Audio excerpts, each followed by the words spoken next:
Good morning and welcome to the Contemporary Military Forum here. My name is Eric Ocasio. So I work at USARAF headquarters, so United States Army Europe, G6, Director for Programs, Policy, and Projects. I'm responsible to ensure that we're modernizing the network, making sure that it's robust, and setting the theater out east, and so that way we can enable what we're going to talk about today, which is NATO Convergence. I'm also the VP for the European region for professional development under the General Creighton W. Abrams chapter, which consecutively for 7 years now, we have been the best overseas chapter. What's that? Oh, all right. And, you know, we continue to strive to further the legacy of enriching the lives of our military members, their families, and impacting our community within the Wiesbaden, Germany footprint. Our priorities are professional networking and development, honoring our military history, soldiers, retirees, and their families, and Department of Army civilians that we continue to recognize day in and day out. One of the unique things that we have is due to our geographical location, we can provide a great atmosphere for the folks that support the Army communities throughout Europe. So thank you everyone for coming here and joining this Contemporary Military Forum. The title of it today is NATO Convergence in Contact, Transforming Land Power. So we're all here in DC to converge on the Associated United States Army week here, and then the Associated United States Army, if you don't know, is your professional association and plays a crucial role in supporting and educating Army professionals and those who support our Army. They offer a variety of forums and events throughout the year for your professional development, this being one of them. We had Land Pack not too long ago, and then next year we'll have Land Year. AUSA amplifies the U.S. Army's narrative to audiences inside and outside the Army, and help further the association's mission to be the voice of the Army, support to the soldier. Of course, we can't do this alone. AUSA relies on its members to help tell the Army story, support our soldiers and their families, and we need a strong membership base because it's vitally important for our advocacy efforts in Congress, the Pentagon, and the Defense Industrial Base, and to public communities across the country through AUSA's 122 chapters within the United States and 9 other countries. Who here is an AUSA member? That's quite a few. Who here is a lifetime Oh, exactly. We thank you for your membership. For everyone else, unless you opted out of your registration, you're now a new basic, no-cost member of AUSA, and we thank you as well.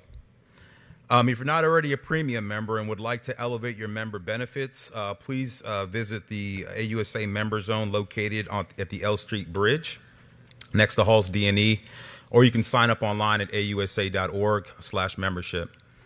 AUSA is a membership organization. We can't do it without you. You help AUSA be an effective voice of the total Army and provide support for the soldier and their families. So, we did this in the back, but we did present a nice gift to our panel members. It's a AUSA umbrella, but in the bag it looks like a bottle of alcohol. So for optics, so we did it in the back. On behalf of General Robert Brown, AUSA's President and CEO, and the rest of the AUSA team, AUSA thanks these speakers with a small token of appreciation this year, and we gifted it in the back, as I mentioned. Now we'll turn it over to our moderator, Dr. Jack Watling, who is a Senior Research Fellow, Land Warfare Military Science at Royal United States Services Institute. And before I give him the mic, I just for a PSA, at the conclusion of this event, I ask that everyone have their conversations in the hallway, as we do have another forum immediately following this one. Thank you very much. So convergence was a point of discussion going back to 2017, when the US Army was looking at the future operating environment, the ranges over which capabilities can now strike, the number of sensors that you were trying to integrate at echelon, and trying to understand how you cohere and coordinate what is an increasingly complex battlefield. And at the time, the US Army was concluding that it needed to raise its sights back up from brigade, potentially to corps. And some colleagues in the room were working to try and work out what corps-level warfighting might look like in applying multi-domain operations. So that's the baseline for convergence. But there's been another thing that's been converging over the last few years. Earlier this year, I was in Ukraine in a technical institute, and we were pulling apart two different systems. One was the KN-23 ballistic missile, and the other was the Shahed 136 UAV. But while it might be called a Shahed 136, it was very different to the drones that we had been seeing in 2022 and early 2023. It was very clear that Russian technicians had been getting inside that system, rebuilding its antennas, working on the software for how it navigates, reconfiguring the warhead so it was a lot more lethal. And now we are seeing those UAVs not only being used by Iranian trainers working with the Russians, we are also seeing those capabilities being used in the Middle East against other partners and allies. And now we are looking at North Korean personnel also potentially moving towards the Ukrainian theater. And so what we are perceiving is a convergence of threat, essentially. And if we are going to be ready to meet that increasingly complex threat, then we're not just talking about how we operate at core, but how we operate in full-scale conflict across NATO, which is a level of scale and complexity in the multinational space that we have not previously undertaken. And so this panel, which is looking at NATO convergence in contact, and I'm just going to stress briefly that point about being in contact. We are seeing sabotage across Europe. You will have seen our German colleagues announcing a number of instances that weren't previously public yesterday. We have had the attempted assassination of an industrial leader in Europe. We have had numerous acts of arson, information operations, endeavors to destabilize our political systems, and we have had Russian weapons fly through NATO airspace on their route to Ukraine multiple times. And so this is very real, and it could escalate. I'm not saying it will, but the risk is there, which means that we need to be ready to fight tonight. This isn't about getting ready for some abstract future. And the panel that we've brought together today is looking at how we manage that complexity, how we work together to achieve it, and how we make sure that we are ready to deter and, if necessary, defeat threats to the alliance. And so we are going to basically run through, first, my colleague Dara Massicot from Carnegie is going to basically give us the J2 brief. What is the threat? What is the problem set that we are facing? General Williams, Commander US Army Europe and Africa, is then going to answer that question of what are we doing to meet that threat? And then Major General Johnny Lindfors, commander of the Swedish Army, is going to give another perspective on how European NATO allies are changing their concepts, their approach to readiness, and their preparations to make sure that they can contribute to deterrence. And so with that, I will hand over to Dara to kick us off. Well, thank you so much. Good morning, everyone. My name is Dara, and I would like to explain a very complicated phenomenon in just a few minutes. So let's see how I do this morning on 1.5 cups of coffee. I am going to outline the Russian threat, and I am here in a very friendly audience to the definition of reconstitution, so I don't have to spend too much time on that. But I have had to walk people through what that means. There's two different processes going on right now in the Russian military, in particular their land power forces, the Army, Airborne, and the Marines. There's a short-term reconstitution process underway, sustaining the war in Ukraine. And Russia is beginning to put the pieces in place for long-term reconstitution. And I'm following that in three different areas. The procurement issue, personnel recruiting and retention, not only during wartime, but what comes next, and proficiency. How do they retain the knowledge that they've learned in this war and evolve from there? And just to baseline the losses that this organization is going through and still fighting, open source publications have tracked since the start of the war 70,000 funerals in Russia from people fighting this, and around 15,000 pieces of visually destroyed equipment. US government information that was released last week puts the number of KIA at 15,000 out of a total of 600,000 casualties. And the official Russian numbers, of course, remain around 5,000 total casualties. So they are not in a place where they are discussing these things publicly, but it is being felt in Russian society.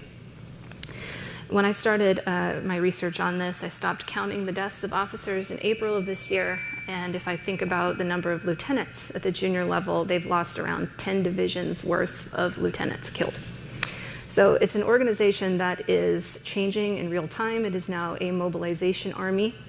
It is not the same that it was in 2022, and some of its worst impulses are being reinforced. And I'll get to that in just a moment in terms of what that means for NATO moving forward, a story that our allies in the East know all too well. So when we think about the long term, what is the Russian army going to look like after this? What is the Russian military going to look like? I'm changing? I'm good? Okay, sorry. What are they going to look like after this?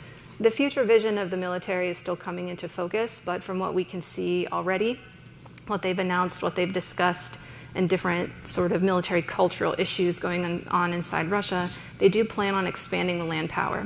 In particular, moving away from brigades and moving back into divisions. There's several constraints that they're going to face in doing that, not least of all which is demographic and financial. But that's the direction that they're moving in. And they are trying to arrange the finances for recovering from this war. We've seen them spend between 6 to 8% of their GDP on the defense budget. This is late Cold War era spending. And yet it is still not enough to recover all of these losses. We're talking about a lump sum payment. I suspect they're trying to arrange the finances for that particular case. They have real constraints to manage in Russia, but this is a priority for them. They are simply not going to go without an army. They will rebuild it. The pace of that depends on the type of political risk that the Kremlin is willing to accept and how much inflation the population will bear. And inflation is growing rapidly.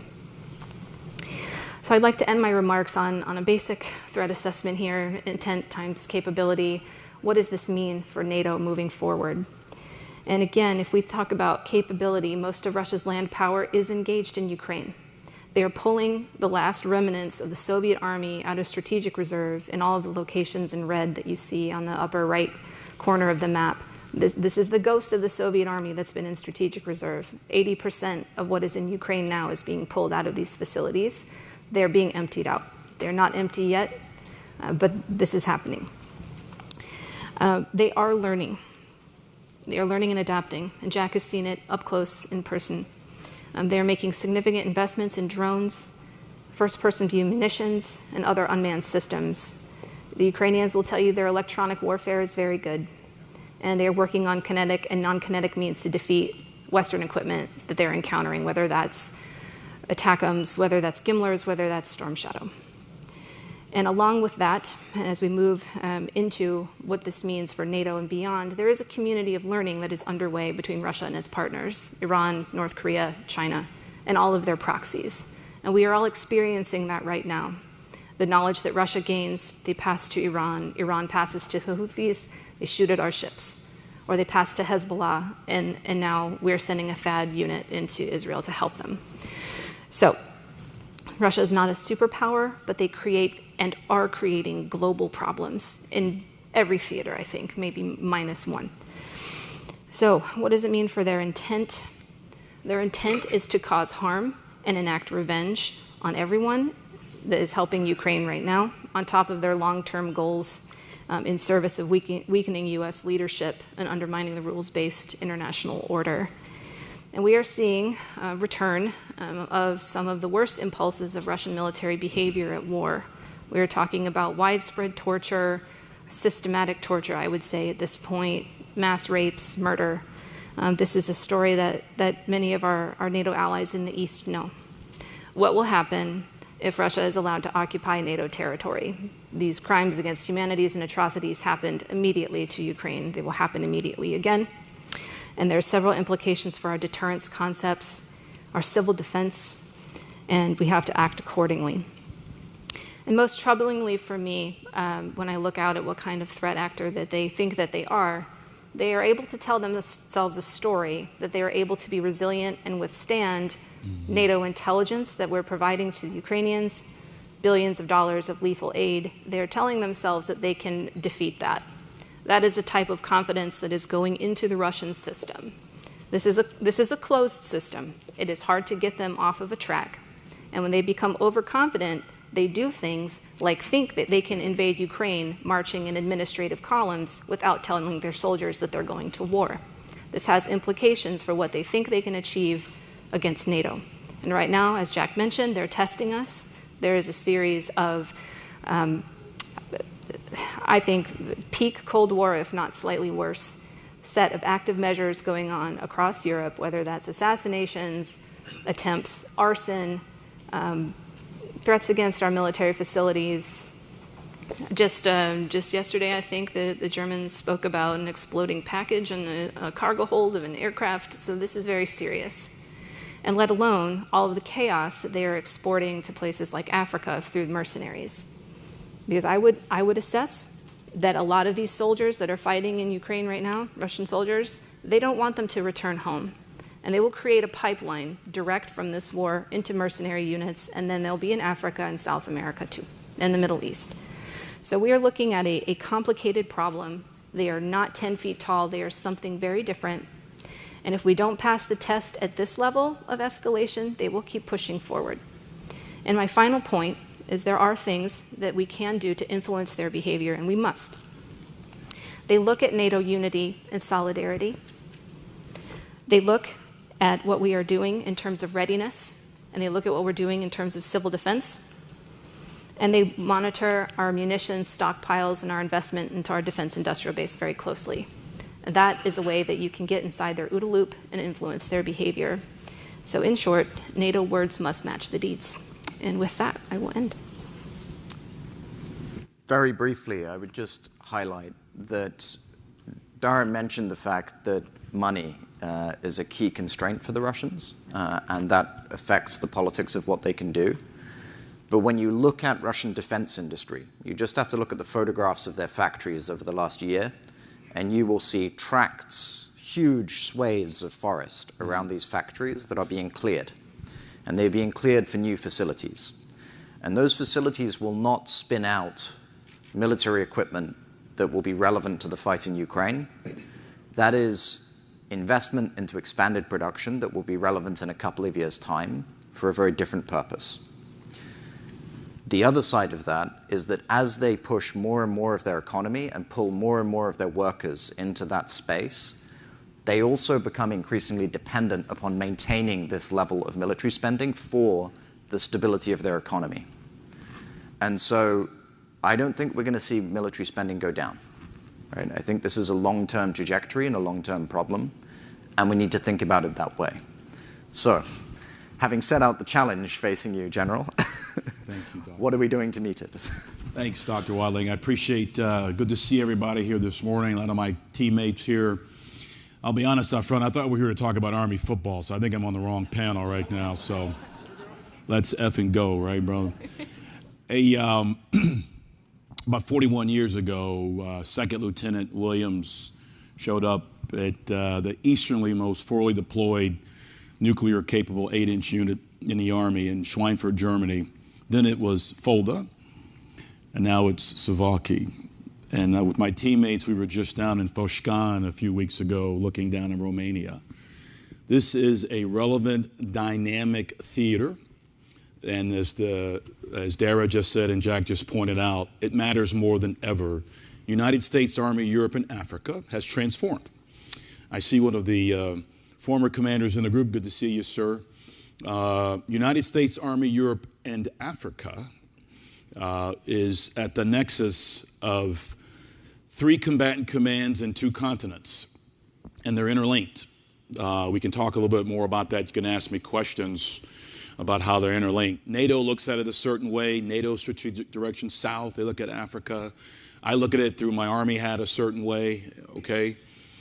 But we are now more relevant than we've ever been. I work for Mike Langley with my Africa hat. He's the combatant commander in AFRICOM. I work for General Chris Cavoli as the EUCOM commander with my downtrace U.S. hat.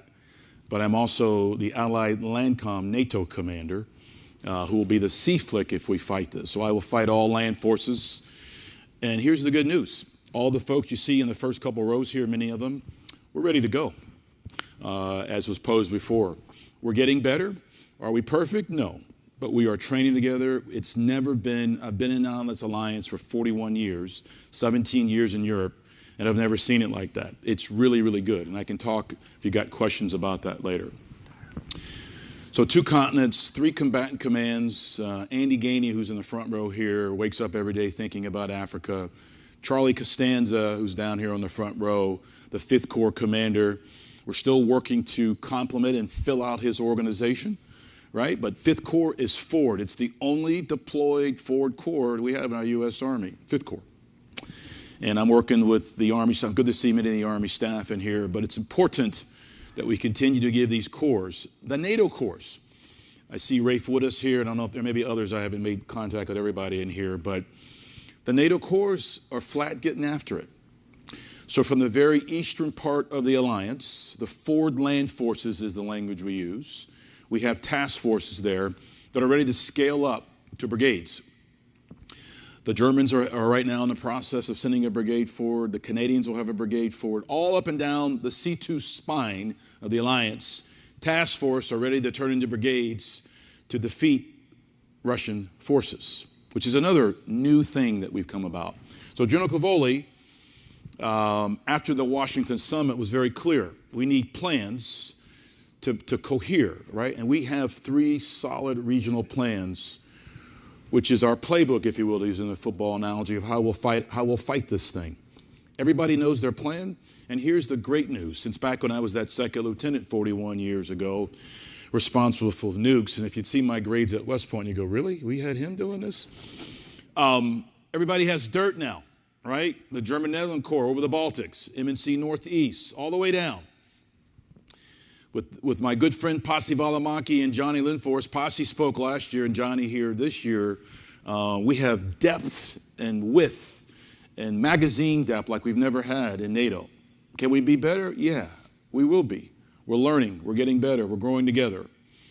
And if you have questions about that, I won't take you through the whole depth and width of the alliance, but 32 strong and practicing with us every day. With the U.S. cannot do it alone, right? Our treks, our training and exercise plan is like it's never been before. Never been before.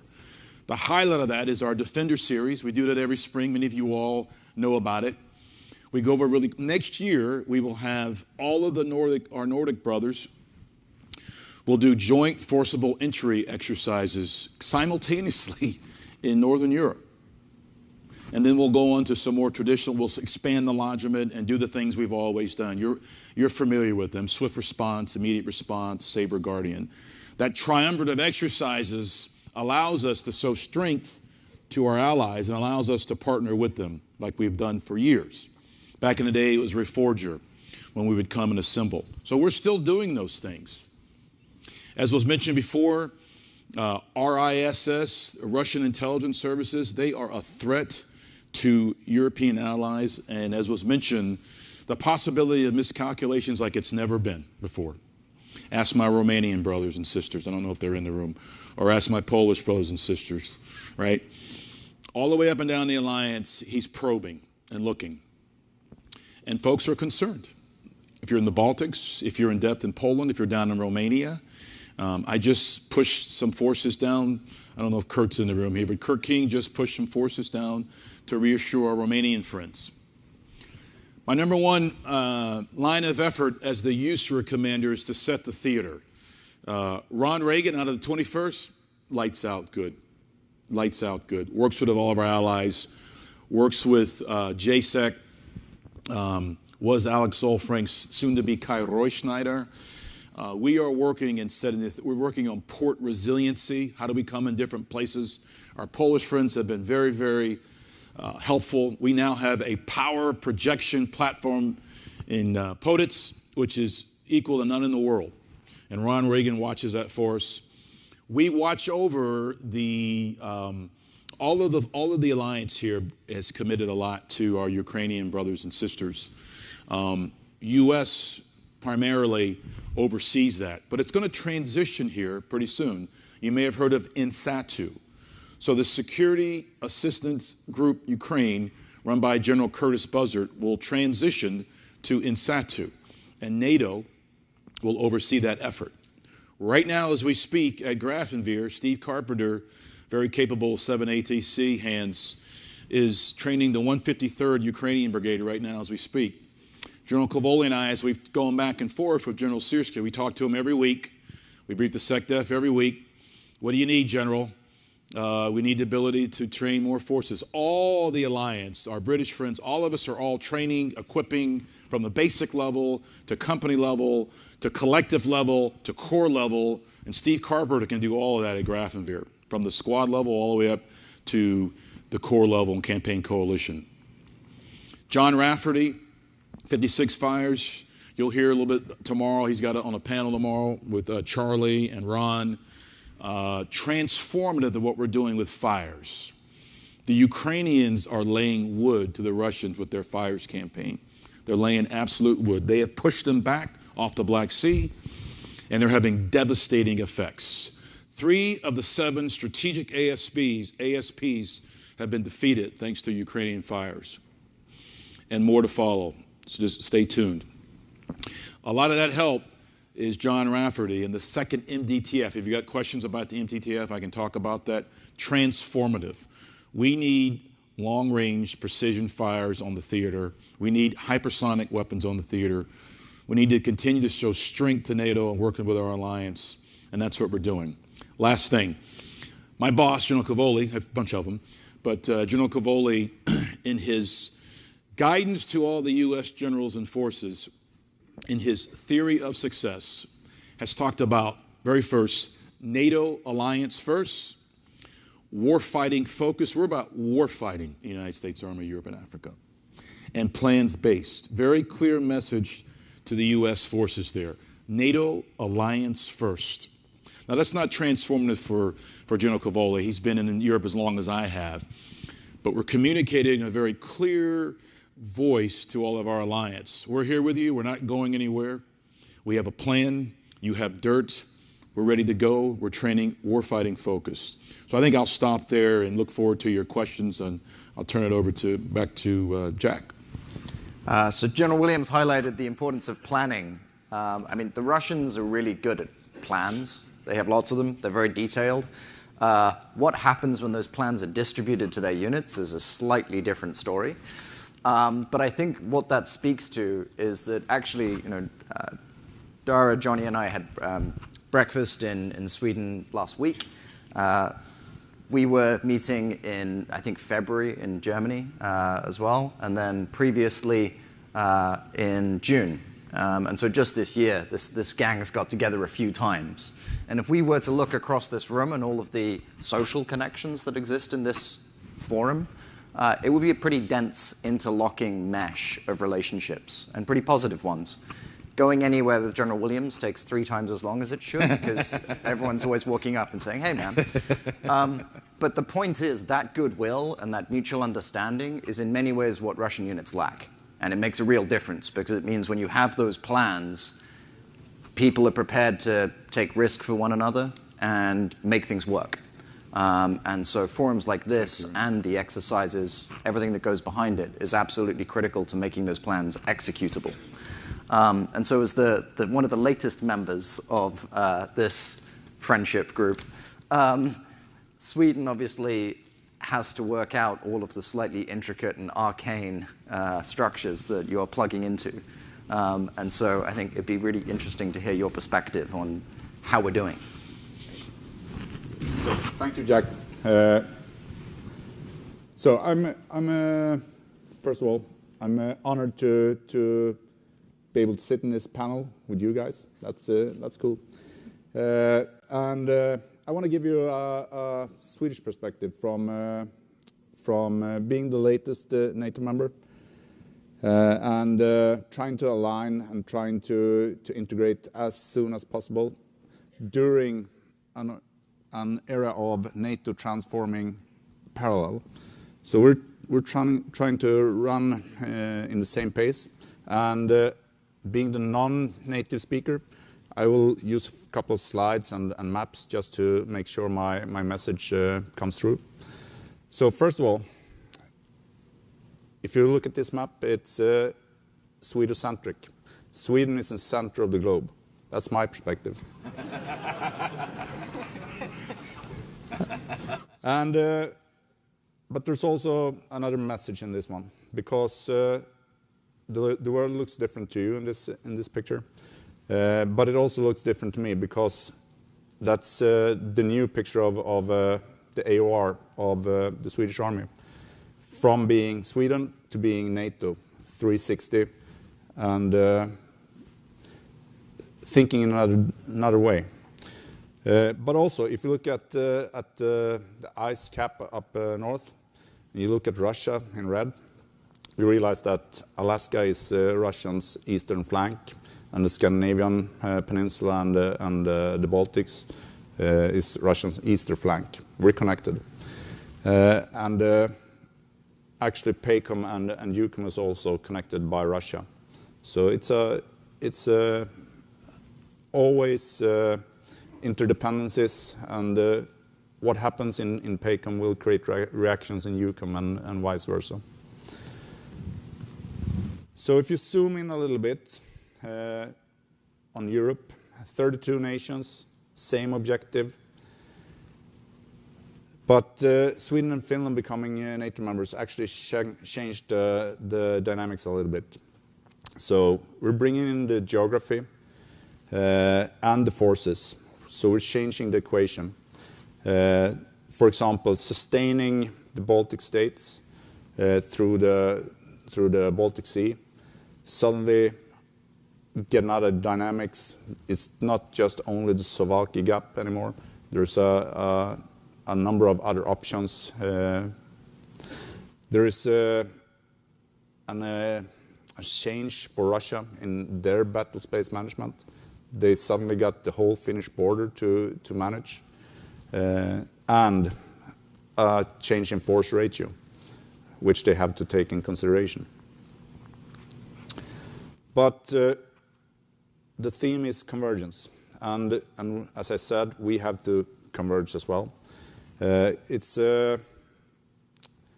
about transformation in contact, and as Jack alluded to, versus transformation out of contact. The speed, the pace of change, and the control is completely different.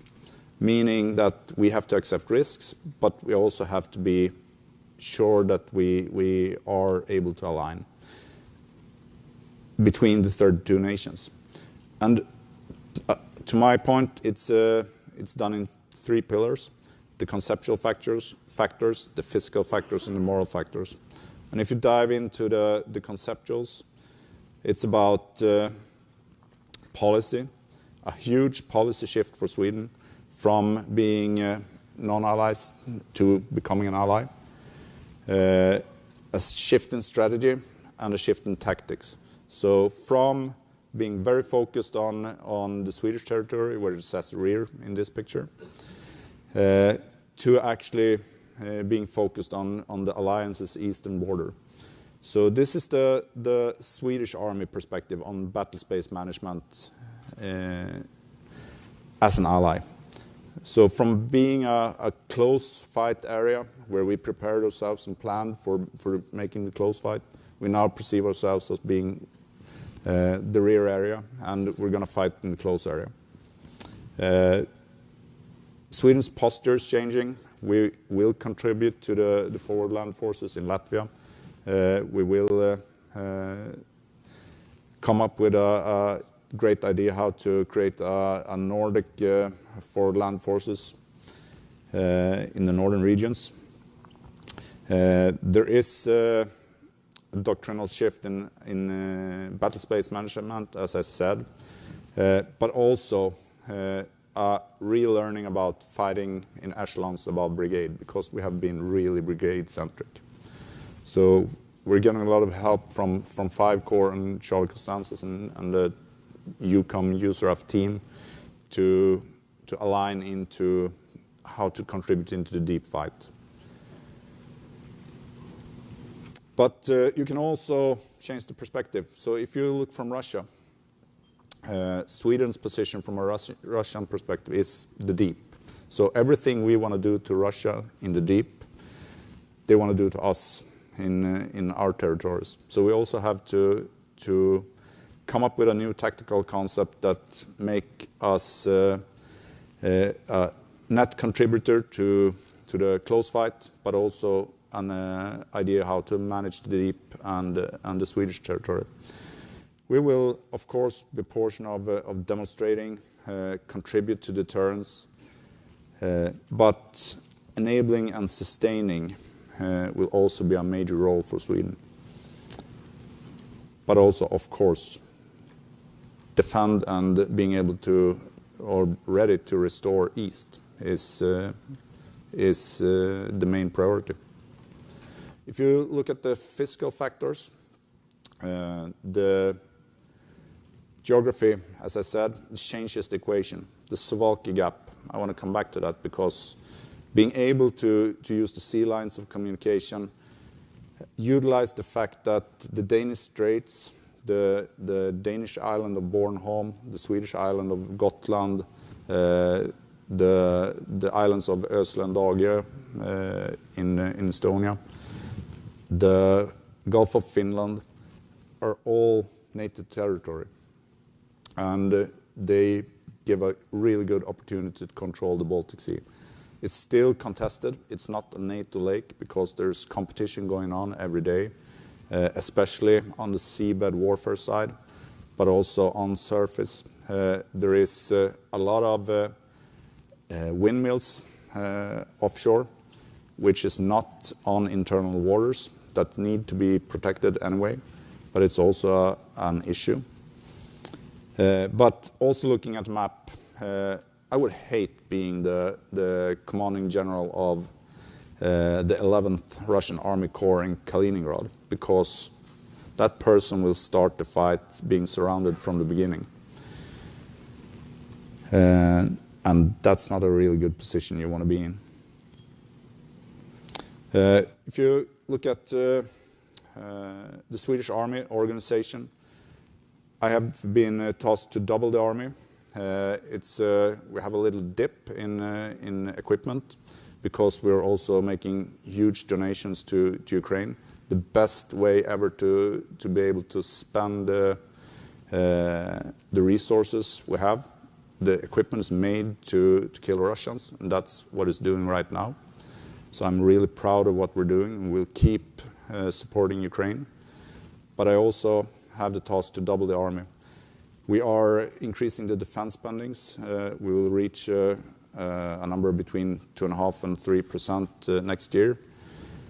But I'm also tasked to create reserves of personnel, increase the depth of stockpiles, create a robust support and sustained network for NATO in Sweden, and replace the equipment we donate to Ukraine, and hence also modernizing the army. So a very interesting task, exciting task. I love to have it, but it's also hard. It's hard because we are also needing to transform the units from being optimized for outer area operations, battalion-focused task groups. We have a tradition of fighting in echelons, but we optimized ourselves for outer area operations in battalion-sized units. Now we have to unfold this and do the backwards engineering of tailored units to fight in echelons above battalion and brigade. But also, we need to design the organization, the units, to win the duel in the close fight when you compare to a Russian unit. So we will eventually end up fighting the close fight. It will be in the subarctic environment, which is not similar to Central Europe or the CONUS. So there's a very sparse road network. Mobility is important, but it's hard to hide. Very few roads, as I said, it's hard to sustain. But you still need heavy units to be able to win the duel in the close. We need to align the connectivity to be able to fight in echelons, and that's an issue. We need to have the same cryptos. We need to have the same protocols and standards for example, waveband networking waveforms, which we're not having right now. And we need to be able to federate information and make the multi-domain fight a reality at scale. When we look at moral factors, will, leadership, and values. As I said, the doctrine and the policy shift in Sweden is of importance. We have a really robust concept of total defense that's also evolving, meaning that every citizen in Sweden from 16 years old up to 70 years old are under, they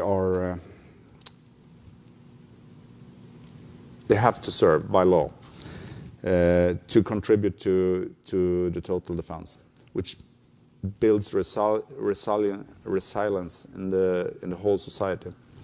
There's a co-ownership of the defense forces within the population because we're still doing conscription. That also gives me the possibility to actually create reserves. We can handle manpower and recruiting.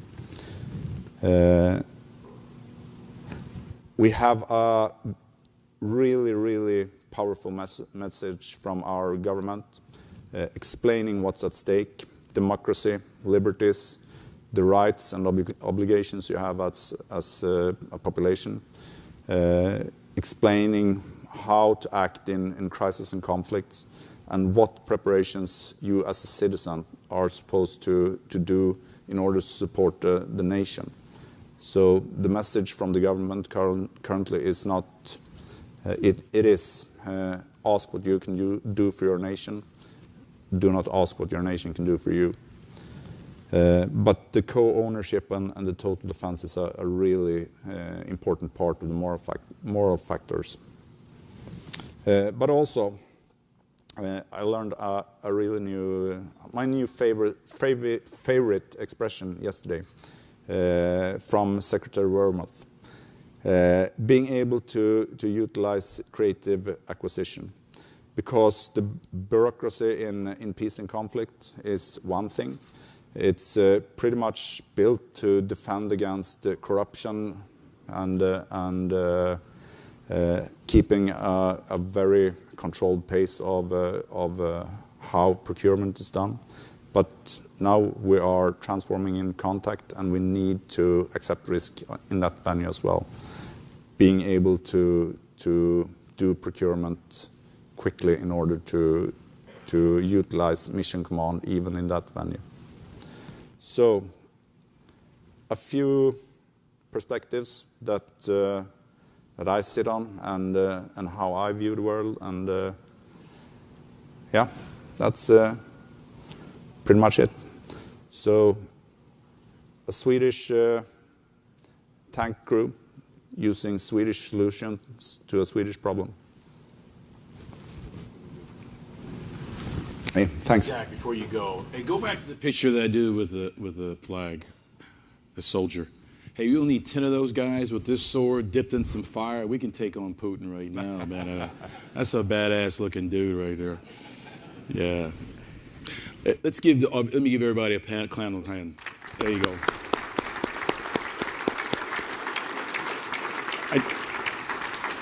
Jack, over to you. Before we go to Q&A, I just want to highlight that I think General Lindfors has just given us a masterclass in the difference between Americans and Europeans.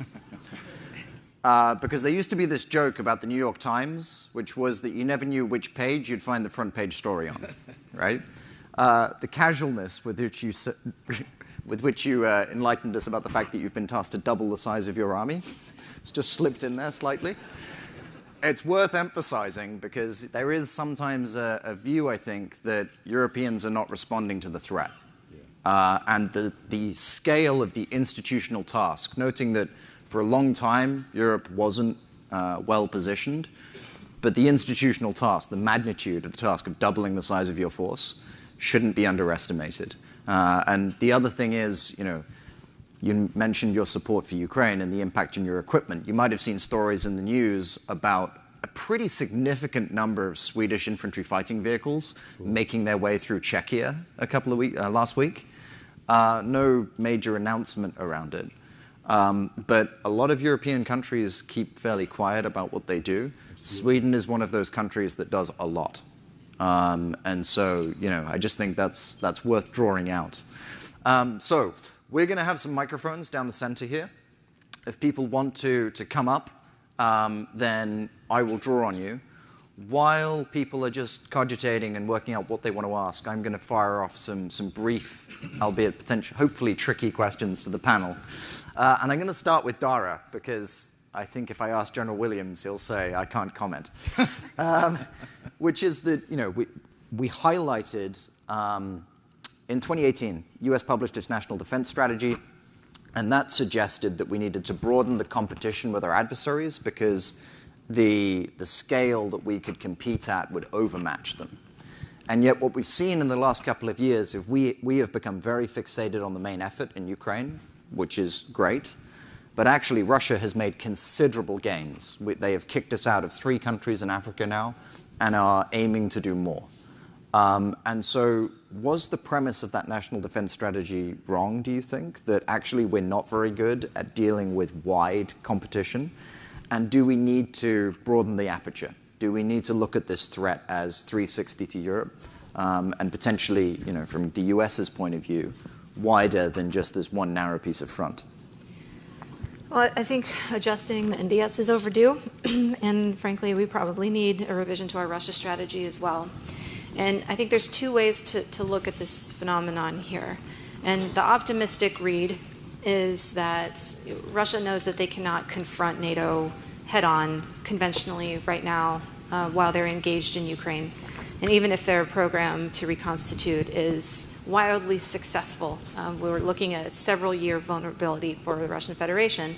So what are they doing? They're going into, they're trying to outmaneuver us in Africa and among our allies in the Middle East and turn on different pain points in Asia, in the Indo-Pacific as well.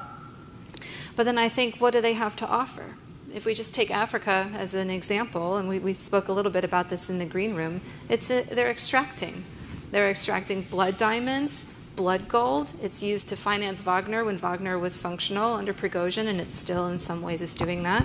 They're taking human beings and they're putting them directly into units in the Russian Federation with little to no training. The casualty rates are extreme. They're recruiting Russian women to build Shahed drones without safety equipment, with chemicals so caustic it is causing their faces to blister, while Russian women, they don't let them work with those chemicals by law because it's harmful for their fertility.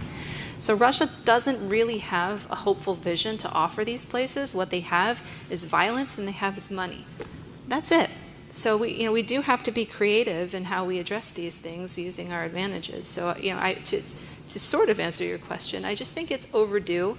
And in some ways, now we are focused because the threat is that much sharper than it was 5-6 years ago. So I remain optimistic, but I think it is time to dust off a few defense strategies. General Williams, do you want to write a reply, or are you happy with that one? I'm happy with that one. Very good. Good. In which case, so in your presentation, I think you spoke about the C flick, and we've had the conversation about the M flick. Just very briefly, what's wrong with Army Group? because we keep expanding the number of acronyms, but actually, I'm joking. The serious point I want to get after is that you mentioned all of these plans. You've got the regional plans in NATO, you've got the EUCOM plan, you've got individual national defense plans. You have 5 cores potentially operating in a bit of battle space, but when you start looking at the GLOCs, it's like 3 roads and a forest track. Yeah. And so how are you, if we're converging, managing the fact that we have more and more planning, and yet there's only so much battle space, and this is becoming extremely congested? How are we kind of reducing the number of plans, if that makes sense at some point? Yeah, I would say first and foremost, my third football analogy here, we're practicing, right? We're practicing like we used to do back in the day, right? In the GDP, if I could bring you back for those in the room that know that. We just finished arguably the biggest exercise we've done since the 80s, called Avenger Triad, where my Deputy Commander General, multi-core capable, Land Component Command, MCLC, and there are 3 of them. Currently, Posse has the care and feeding of the one in the north, the Land Component Command. Sean Bernabe, my deputy, is the one in Central Europe, and then in the south, my deputy down. I have another headquarters, I didn't talk about it earlier, but my NATO hat, I have about 500 folks down there in Izmir, Turkey, and right now Nick Zanelli is that Land Component Command. So we're doing it through practicing.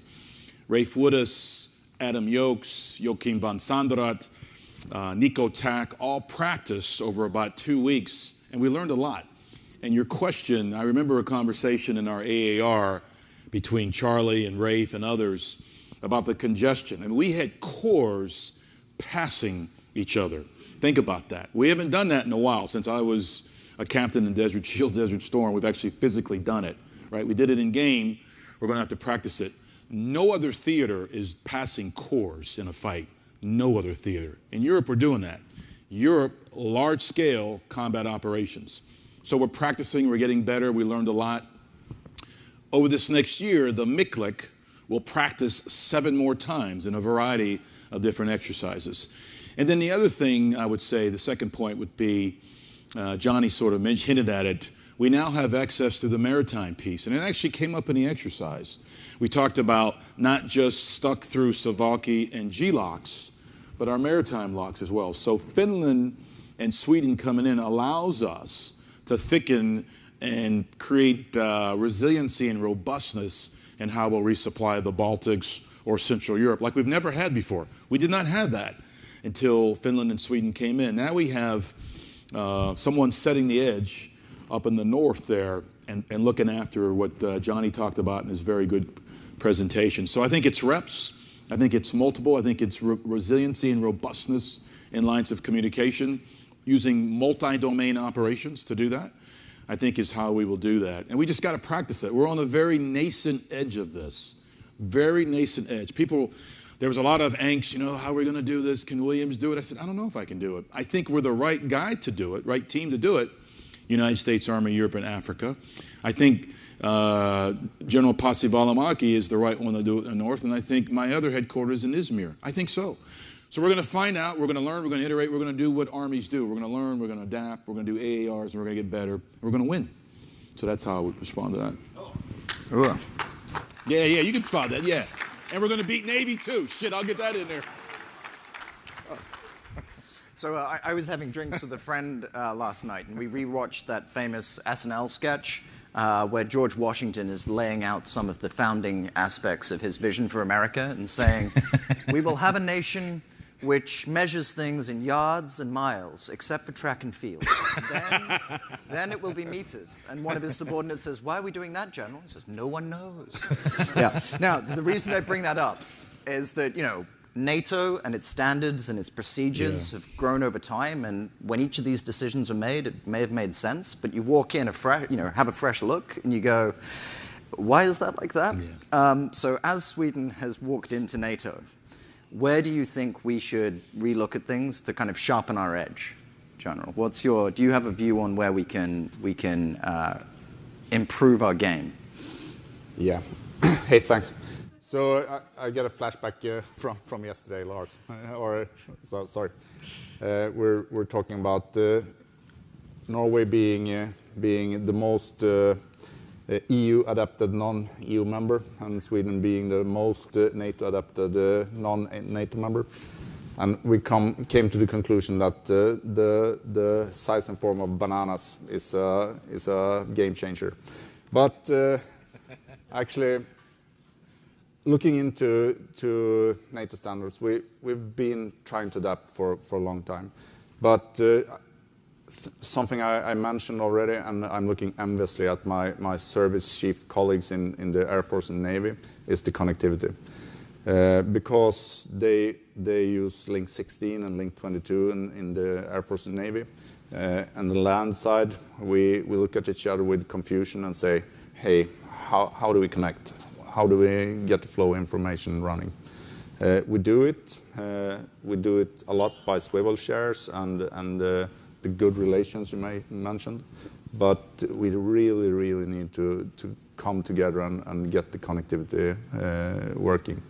So that's one really important issue.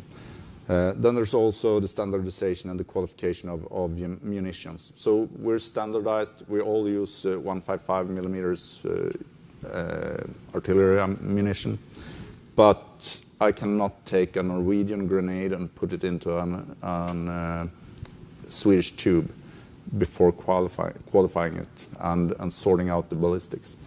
So the nitty-gritty details matters, and we can do better. So if it's good for a Norwegian gun, it's good for a Swedish gun. I think the Ukrainians have been working through a lot of the nitty-gritty detail on that challenge for sure. a while. Yeah. Okay, in which case, this is now your turn to hold us to account. So, microphone's in the middle. Can I please go to our first questioner? Morning. First of all, I want to say thank you to the panel for coming here. Great insights that you've given. Colonel Dexter Nunley, I'm the Chief of Staff for the Command and Control cross-functional team. I'm not going to talk network stuff. I've got a question on the NDS, and I'd like to pull the thread on what Ms. Dar responded with earlier. So we know, I think it was about 5-6 months ago, China and Russia publicly came out and re-announced their partnership. From a NATO perspective, given how China is trying to influence globally as well, focused on Taiwan right now, and the U.S. is focused in that area.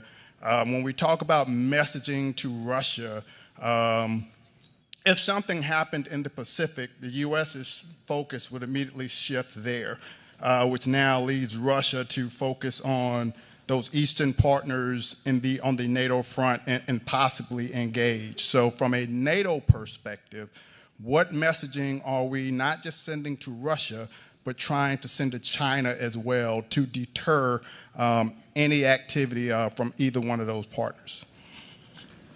Thank you very much. I think, General Williams, you should address that, but if you want some time to think, then Dara, do you want to start? Go ahead, Dara. So from the Russian perspective, what they're looking at, just from the red lens, they're looking at the Baltics building physical barriers along the border. That matters. That slows things down. The civil defense that Sweden does also matters because they think this is not a society that I want to pick a fight with, because people know or will increasingly know what their jobs are as citizens if there's a fight. I would also highlight the unity in Polish society. There's not a lot of cracks there for Russia to exploit. They're very anti-Russian. So all of those things matter. In terms of messaging for China and everything else, and if there is a pivot, if there is a scenario where we have to pivot, for our European partners, if Russia's testing you, if Russia's probing you, you have to check them in the first step or they will progress to the next. And I will highlight what Turkey did when a Russian aircraft violated its airspace a few too many times in Syria. They shot down an aircraft. Shot it down. Was there a war between Russia and Turkey about it? No, there was not. There was not a Russian-NATO war. And guess what? Russian pilots were not careless anymore about coming too close to the border. So if we do find ourselves in that scenario, I hope we never do. That strength in the early phases, and again, we're already in the early phases because it's happening at the sabotage, checking it at this level is the only way to get them to stop. We did it once with Wagner in Syria several years ago. Wagner never came at us again. So that's what I would recommend as a civilian who's never held command. But as an advisor to those who do, that is what I would recommend. Thank you. Yeah, I think it's a good question. I don't see it as either or mutually exclusive. If he were to do that, he's going to get a fist sandwich in his mouth. Our alliance is very capable. As I mentioned earlier, I didn't go in great detail. But the C2 Spine, the Forward Land Forces, they're task force there, but they have the ability, in my headquarters, my LANDCOM headquarters, we test the readiness of them every day. In fact, we just briefed SACURE last Friday on their strength and viability. So these core commanders, 2 of them are in the room here, they can fight. I'd like for him to try.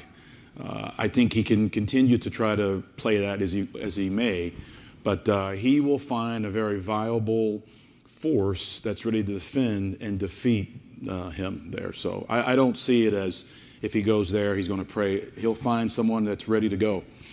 These forces down here can fight, and they can win. Thank you. In which case, General Linfors, is there anything you want to add? Otherwise... No, I think I already made a point that it's interconnected. So yeah. Cool. In which case, next question. Thank you.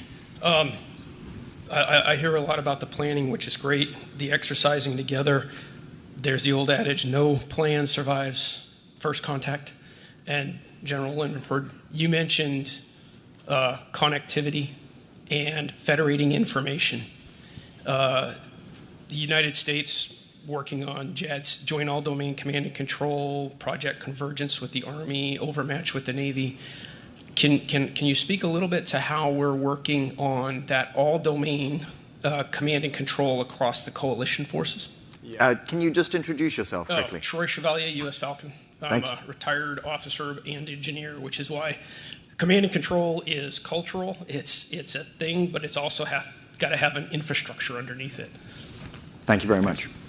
Hey, so what we're doing is we're participating in the Project Convergence. We're invited. We're participating in the Bold Quest exercise series that the J levels is performing.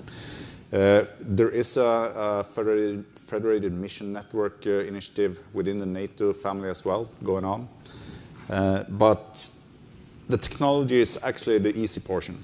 The tricky portion is how to tag and share intelligence, how to tag and share information, and how to utilize it. So we had an example of excellent support from Charlie Costanza and his team 5 Corps arranging a warfighting symposium in Norway, bringing the Nordics together, running through procedures and techniques how to actually align ourselves and to handle the information. So I think there's a lot is being done, but there's still some dots need to be connected, but we're in a really good pathway. Thank you.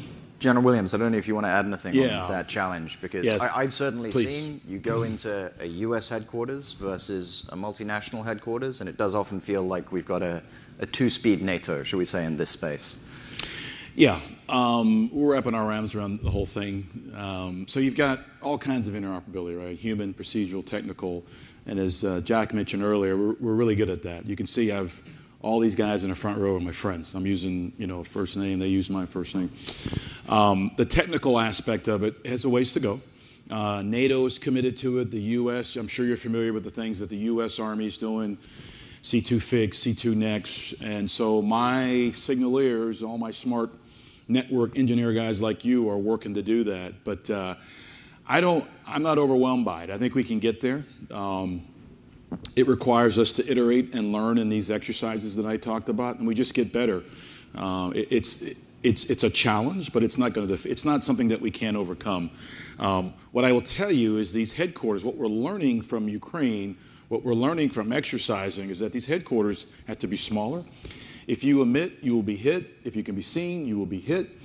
So not only the infrastructure you talked about, but how we communicate. My own headquarters, I've challenged my team. If you've been to Wiesbaden, I'm not fighting out of that thing. I'm going to fight forward. I'm going to move a lot.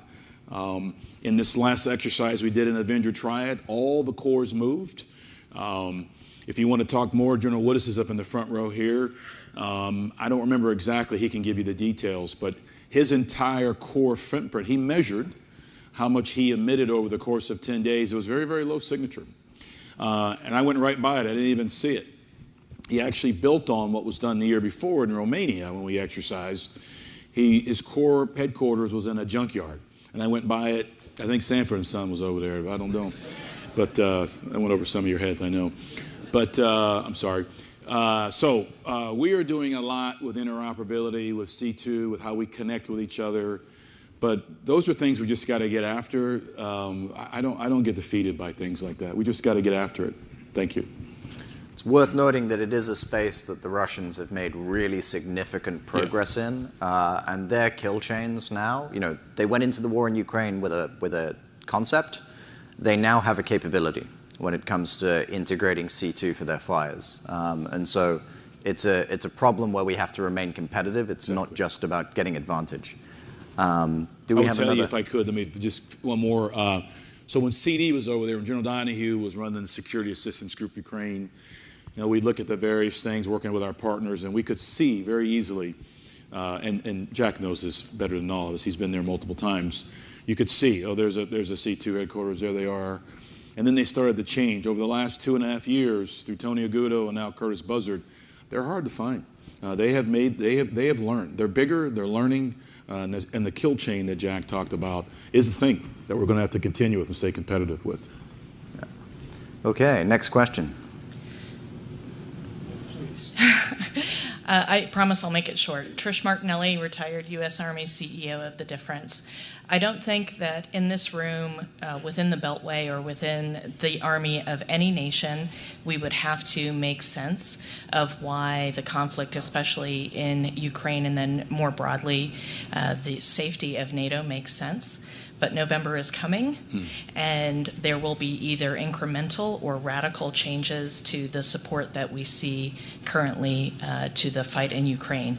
If you had an opportunity, and I'd like each of the panel members to speak to this, if you had the opportunity to paint a picture of why this conflict makes sense to the American public writ large, what would you say to the average American outside of the Beltway?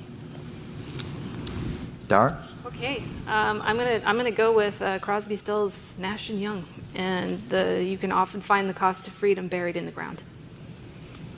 Ukraine is fighting for freedom. They're not fighting to be part of the Russian system. They're fighting to be part of our traditions and democracy and freedom to choose a life that you want and not have to live like the people in the Russian Federation do. So freedom's not free, and they're not asking us to fight. They're asking us to help them fight. So to me, it's putting your money where your mouth is. Do we believe in our system, or do we not? General Williams? Yeah, I can pick up. So I would say it's about the values and the security order. If we want to have the freedoms, the liberty, and democracy that we currently have, that's what's at stake. That's what's being challenged right now. So Russia's offer to the world is areas of influence, small states not having control of their choices and territories, and a completely different way of managing the world. Noting that we are just ahead of November, you may not want to comment, which I think could be quite reasonable, but I might offer a very brief response, which is, when I used to travel around, whether it was in the Middle East or in Europe or in Africa or in the Indo-Pacific, and you spoke to governments, everyone wanted to know what the US position was and what the US thought. And the reason why so many countries deferred to the United States on security issues is because when the US, even though if you put all of the US's security commitments and you turned them on at the same time, the US would not be able to meet them, right? But everyone essentially believed that if they found themselves in difficulties, the United States would honor its commitments to them. And that was an article of faith among a lot of nations because of how they perceived US power. And that meant that the US often doesn't have to do things because people defer to US interests. And it means that the United States has a lot of friends around the world. Now, I was in Taiwan in the autumn last year, and the Taiwanese government were fascinated in lessons from Ukraine. And they were tracking the conflict very, very closely because the story of Ukraine to them is a question of whether a small state can stand up for its independence and succeed against the odds. And that bears relation as to whether they think the fight is worth it, whether the risk can be taken. And so the real challenge for the United States is that it has committed itself publicly to back Ukraine for as long as it takes, and there's a lot of other rhetoric that's been used. So long as countries believe that's true, you have a lot of friends around the world. If you start dropping those commitments, then a lot of people will start changing their calculuses and they'll start hedging. And when that happens, the threats come closer to home.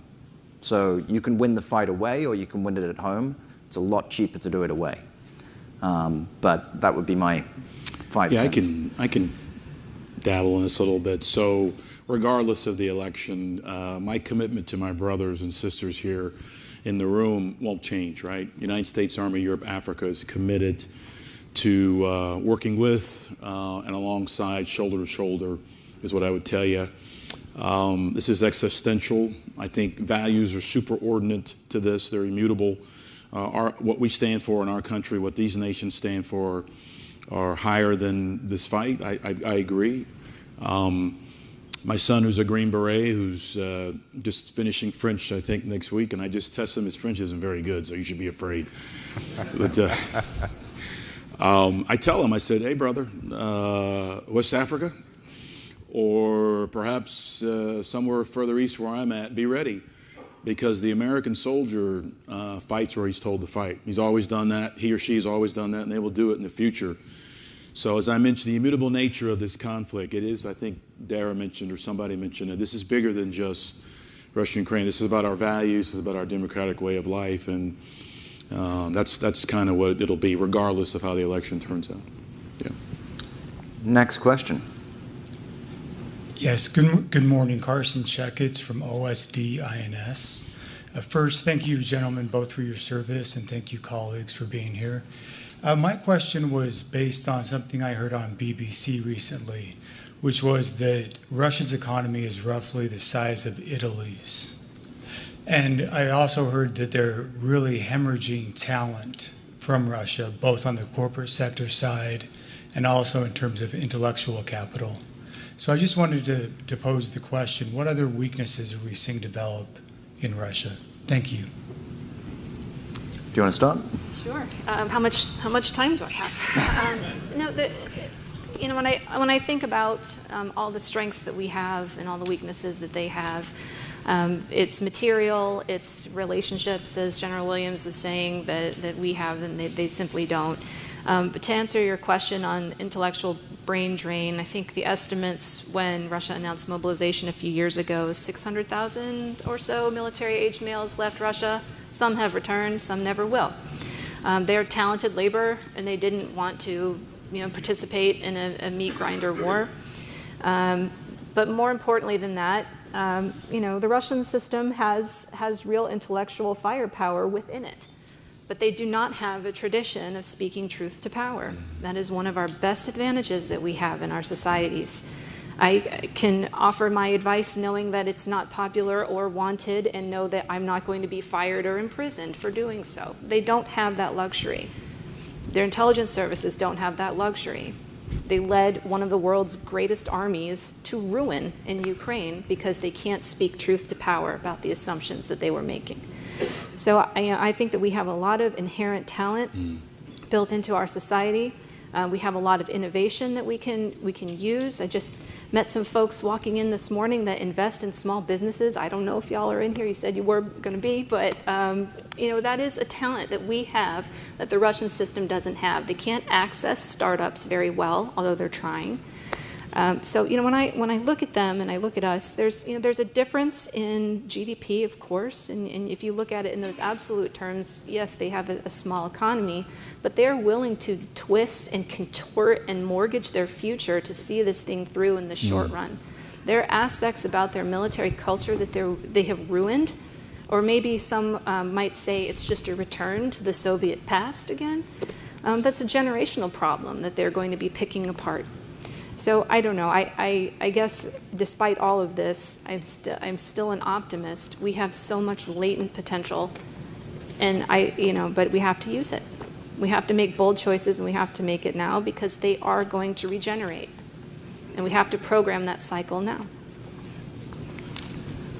Do you have a view on Russian weaknesses that you'd want to share? Yeah, I can't. Maybe not a weakness, but something you had to add to the equation also is when it comes to finances and economy, the purchase power parity, which is completely different for Russia. They are able to build equipment at a completely different price level because they draw from, as Dara told, there is blood diamonds involved, there's depleting of the African nations. There is a completely different way of using labor to achieve the goals they need to achieve. General Williams? Regardless how this turns out, we will have a Russian problem. It's an enduring problem. I think it's, I wrote that down. I like that. They're willing to twist or mortgage their future to win now. So it's existential. They want to win. Weaknesses, and Dara mentioned them all. They're stronger than they were. They're bigger than they were when they entered the war. They're on pace to recruit 360,000 people this year. Think about the things you're going to hear today and yesterday about our great Army, U.S. Army. 360,000 without doing a formal sort of recruitment drive. 360,000 on pace. They are losing in one direction, and I won't go into too much detail, 1,000 casualties a day right now. That is large-scale combat operations. As you look around the world, I don't know if the arithmetic is the same. It's different in Europe and potentially different in the future. So I don't see them, while they're bleeding, they can take a punch, many punches, and are willing to do things to go all in on this. And so we got to be ready. And then I will just, one more time, the miscalculation piece is as high as it's ever been. I can't talk too much about it in this theater, but they're not your traditional actors that are doing a lot of this probing around my AOR right now. There are other folks. They're not more classically trained folks. I think you all know where I'm going. And so the risk for miscalculation is high. We could tumble into this thing because of the people that are currently snooping around Europe and causing mischief in all of our backyards. I think the really interesting thing is that the Russians, they're not actually doing everything they could to win this by quite a long way. The military advice to the Russian government was mobilized by April of 2022. And actually, there's a lot of advice in the military saying they need to do another round now. There are multiple other examples where the official advice to the Kremlin has been one thing, and the decision has not been taken. And that speaks to real concerns. It speaks to the fact that they have to balance risk, as Dara highlighted before. And so there are constraints. There are absolutely constraints and vulnerabilities that the Kremlin feels. But if we are in a situation where if you add all of the investment across Europe into munitions production for 155 together, you're looking at production hitting maybe 720,000 rounds a year, between that and 1 million by 2028 at the moment. Russia is currently producing 3.5 million rounds a year and getting another million roughly from other sources and from refurbishment. And that number is going up. Now, when you have that disparity in production, maybe GDP is not a very useful thing to measure the military industrial strength that you're comparing. And I think that's, we like to use standard methodologies that we can very easily compare, but actually countries are pretty complicated in how they work, and I think we need to be pretty careful with the nuance on these things. Okay, next question. What a privilege and an honor to get the insights today. I'm Anderson Sale from the U.S. Army Intelligence and Security Command. I'm interested in your thoughts on the next steps for multi-domain operations as it relates to partner and coalition and having a united front, and how you do that going on the battlefield next, and what your thoughts are on that. Okay, General Williams, do you want to start? Yeah. So my downtrace commanders I just mentioned, Charlie, Costanza, and 5th Corps, all the folks up here in the front row, we're doing that every single day. We plan for and think through a multi-domain operation lens. The things that Kurt King is doing in 10th AA in DC, we're learning a lot from the battlefield as well. So multi-domain operations, okay, what it says in the textbook, and it's migrating a lot to NATO. NATO is on this plan now to be in this space with us and partner with us through all the different spectrum, from space to AI. So it's nascent. It's not as developed as it can be and will be, but I'm optimistic about it. But I will tell you, the little engines that I have as the USARAF commander are these commanders here, whether it be in the dirt with Steve, with the stuff that if you want to talk to John Rafferty up here, he can't talk about it on this forum here. But in terms of fires, Chris, let me pull way back out. So General Cavoli is 2 efforts where he is trying to transform the alliance. The major engines, if you will, is through targeting and fires. And so across the alliance, in our armies or in our corps, down to our divisions, that is sort of the common language that we are trying to develop, that kind of capacity where any shooter can shoot for any nation and vice versa, right? So you heard Johnny talk about what's good for Norway is good for Sweden. That's the same sort of construct we're going to have in the multi-domain operations, whether it be in the information space, whether it be in the AI space, whatever space it needs to be in. All of us need to be interchangeable. We're not there yet. We will be. And as the USARA commander, I use these commanders here as, you heard many of them reference Charlie earlier.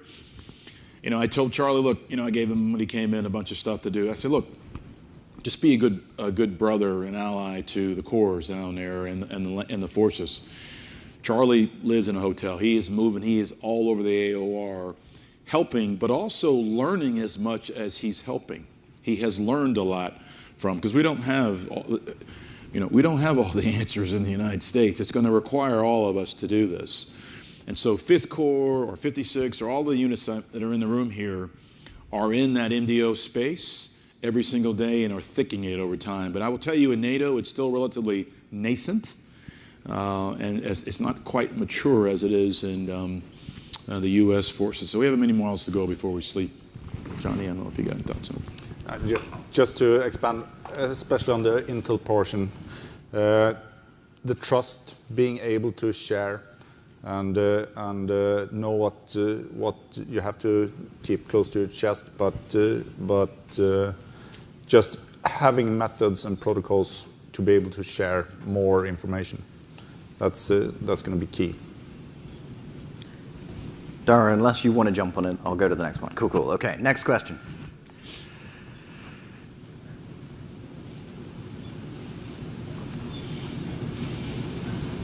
Oh, not him. Gentlemen, ma'am, good morning, and thank you for being here. Colonel Brian Love, I'm the G3 for Intelligence Security Command, so you get a 2 for today from INSCOM. So the question is, what policies are the sticky wickets right now for NATO to be able to accelerate convergence? I've heard info sharing, is it targeting, is it planning?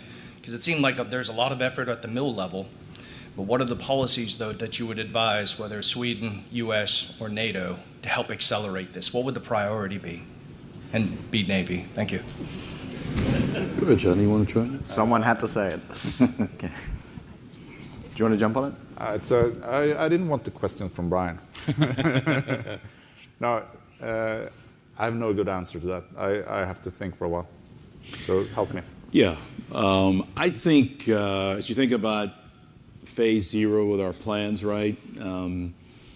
Authorities more for SACURE in those early phase, right? We're working on that. The boss is working on that really, really hard. If you're in, we sat down with Randy George, the chief, yesterday. We had my Nordic brothers and the Baltics as well. There's no space, right? So how do you stop mass and momentum, get the depth you need to be able to, you saw Johnny's very good graphic of deep close rear. Well, if you're Estonia, if you ask Arturas over here, right, in Lithuania, there's not a whole lot of room. He needs the space, and a lot of that room's on the other side of the fence. And so we probably need more from that way, and General Cavoli's all over this. My boss is, Andy Rolling's over here as well. They work that all the time. And then that would be probably the one that we need a little bit more. He needs more authority earlier as we go, as we get the indications and warnings. All these exercises that we do and we'll continue to do, and I'll back up a little bit more. The early fights, right, it'll be all of these frontline countries, they're nations. And not only is he fighting in a NATO construct, he's also fighting with his country. You know, Posse and Arturas, Eagles, are all fighting Indrek Sorel up in Estonia. They're going to have to defend their country, right? So those early indications and warnings, it'll be a national fight, right? And then that transition to NATO, when we get Article 5, that's really hard stuff, really hard. And we talk about it. It comes up in every single exercise. I was just talking to Magic the other day, and in Poland the same way. Everything east of the Vistula River, the Supreme Commander, I mean, all those different things have to be talked about. So I think it's just sets and reps. I don't mean to reduce that to that, but it really is that. I really think the more we do it, the better we'll get. The boss thinks about it all the time. So I think that would be one thing off the top of my head, is those authorities to be able to, as an artilleryman, I want to kill them as far deep as I can, right? With these weapons we're going to bring over here in the future, we want him to wake up and get a missile sandwich, right, from very early on. But we're not authorized to do that until certain things happen. So earlier authorities and policy to continue to help our policy manners get it. The military committee, I don't know much you know about NATO, but can be a little cumbersome sometimes. But all of these chiefs that are in here, Jan, all of them on the front row here, work that all the time. That's their space. And they want it more, they want it faster, they want it earlier. Thank you.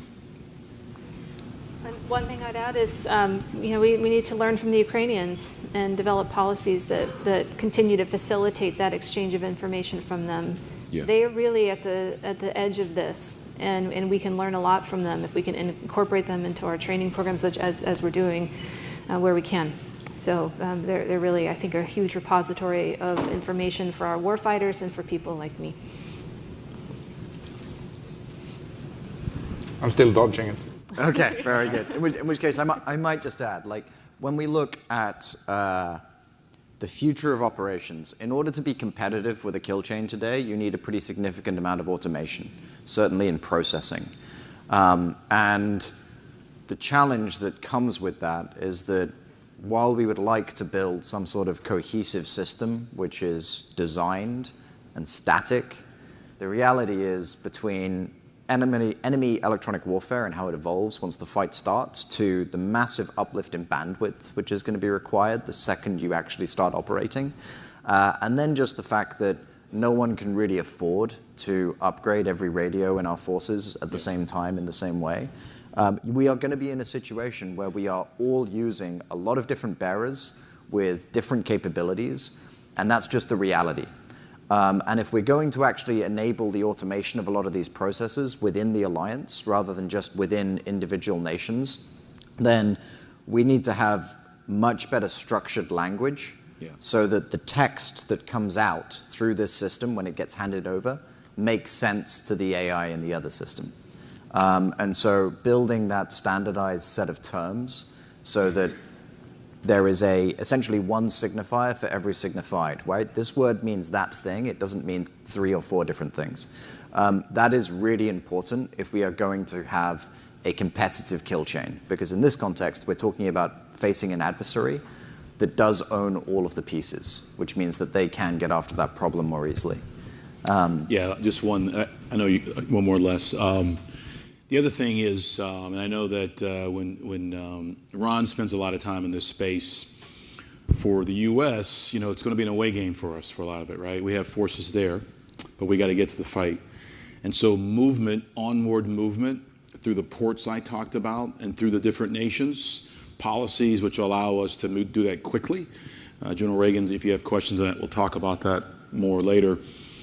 But that's also in the policy lane, because it's not as as easy as you think, moving from west to east, or north to south, or south to north, coming through over the Carpathian Mountains, coming down through the north. So, one last thing, I didn't mention this, but I have to talk about.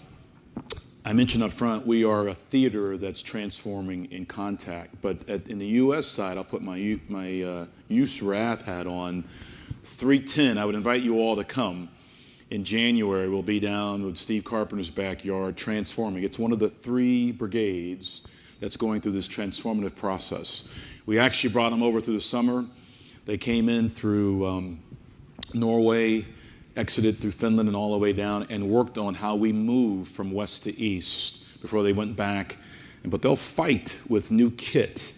Transforming 1.0 and then 2.0, 2CR on the next, and we look forward to working with all of you all and all of our allies as we continue to transform. So that would be the other one, the policy, wherever the policy guy went, would be movement, Easter movement, and getting permissions from sovereign nations to move in crisis. That's a little tricky sometimes, as you probably know. So General Linfors was introduced to American football this week, and he clearly had a very good tactical coach because he has successfully run the clock down. So, ladies and gentlemen, please join me in a round of applause for this panel.